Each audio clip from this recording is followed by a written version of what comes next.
of the word or the end?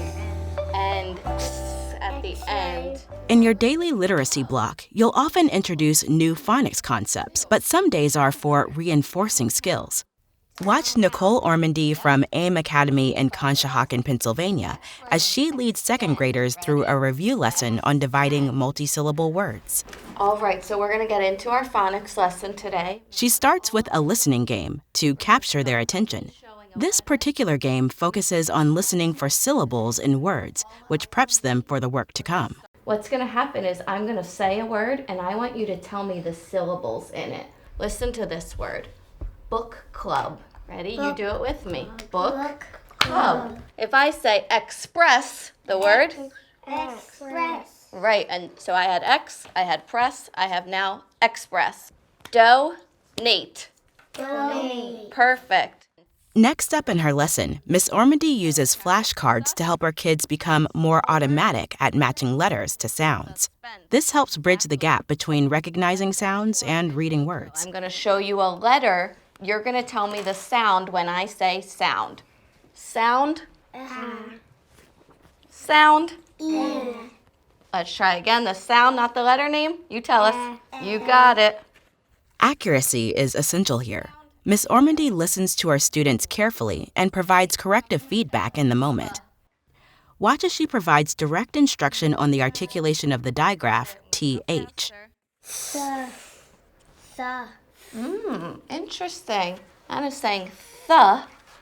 What's the difference? Look at me. Do you remember the keyword for th? How do we remember? A word that says th. Look at me. Thumb, exactly. So TH says, everyone? The next step is sound dictation. Students hear a sound and write the letter that matches it.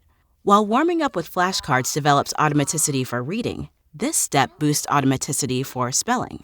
Next sound, listen, eh. What letter represents eh? Now, everyone tell me, what says eh? E. Perfect. Miss Ormandy intentionally will give her students the opportunity to make spelling decisions. They'll hear a sound with different possible spellings and then write out all of the options. We're going to move into our consonants. Listen to this sound. K. This is a trick one. I want you to write what you think. K. You can tell us which one it is at the end, but... So I'll give you a hint. There's more than one letter for There's three.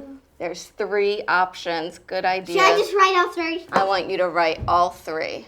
So friends, what says K? What did you write, Edie? What says K?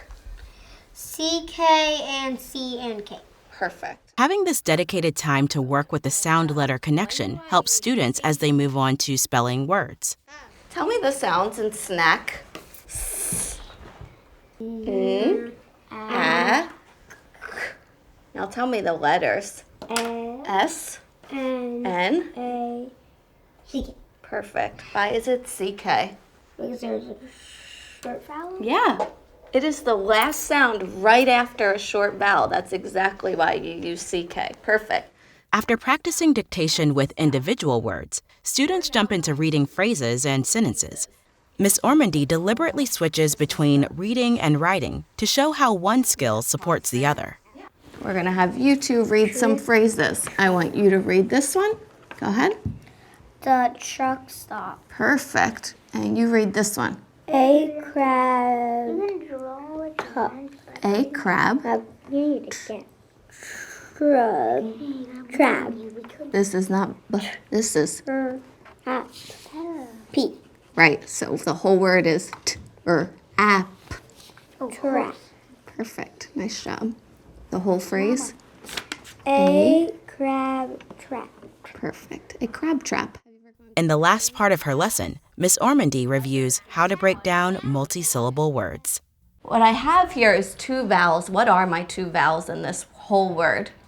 You and I. Exactly. My 2 vowels are separated with how many consonants in between?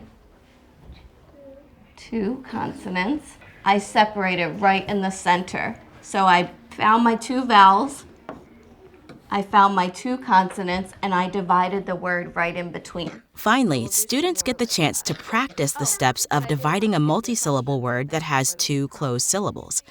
Knowing how to break big words down into smaller parts will make reading and understanding them a smoother process for the kids.